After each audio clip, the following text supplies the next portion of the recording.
Hili nimshukuru mheshimiwa. Mimi sijui ametumia kanuni gani ya kuniteua mimi niwe katibu wake. Kwanza kiumri mkituangalia sasa mimi na huyu jamaa mheshimiwa ni kitu ambacho kinapishana kidogo.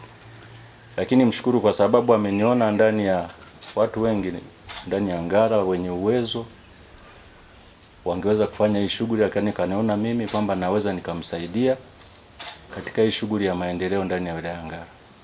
Labda kwa sababu tu nimekuwemo katika mzunguko wa kukutana na jamii, si haba nimeweza kutumikia wilaya ya Ngara nikiwa diwani, lakini nikiwa nje hata ya udiwani nimeweza kufanya hizo shughuli na jamii. Labda mnitathmini kwa hilo. Lakini yote na yote nimwombee kwa Mungu kwamba alivyoniona mimi nampa matarajio tu kwamba tafanya kadri iwezekanavyo. Yaani nitajitoa kwa ajili ya Ngara, na nimekuwa nikijitoa hivyo, na asiwe na wasiwasi na mimi. Na mzidi umri, lakini pale nitakapokwenda tushauriane. Usiniogope eti huyu sasa huyu mzee mimi nitamwambia nini. Lakini na yeye akubali tu kwamba ninamzidi umri, ile heshima tuendelee nayo. Na mimi nitamheshimu vile vile, lakini akubali ushauri ambao nitakaokuwa nampa. Na kwa sababu lengo ni kuwatumikia wananchi, na wao watukubali sasa. Unajua tusitathminiane kwa kuangaliana kwa macho kwamba huyu Sudi ataweza. Tuangalie matendo. Na matendo ni yangu mimi na wewe unanitazama na unanisikiliza.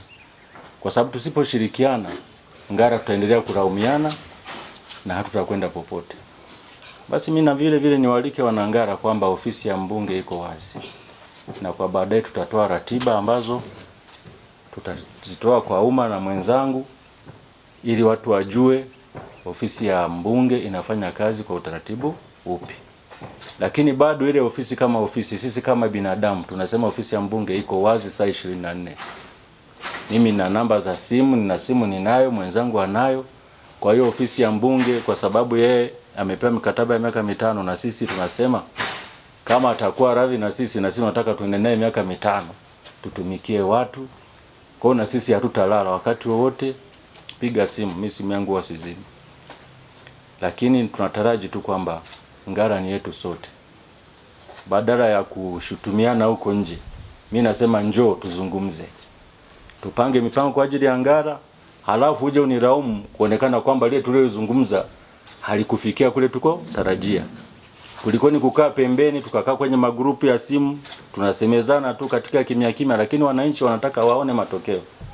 Kwa hiyo wewe njoo mwana Ngara tuzungumze, tuone Ngara yetu tunafika wapi. Lakini la tatu, niseme tu mimi ni binadamu. Ninakosea hapa na pale. Kwa hiyo yale mapungufu yangu yasichukuliwe kwamba ndio kigezo cha kumdhoofisha nani mbunge. Mapungufu yangu yasibebwe kama ni ya mbunge.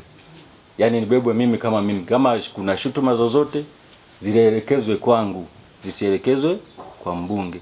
Yeye ametoa malengo ya mwanzo hapo. Lakini na sisi bado kuna na mengine kama washauri tutaendelea kumshauri, lakini tuna watu wengi ambao wataleta ushauri vile vile utamfikia. Na nini hitaji la Wanangara? Tuna Chama cha Mapinduzi na chenyewe kimeshaweka ilani pale, lazima tuende na mambo kama hayo na utaratibu ulivyo.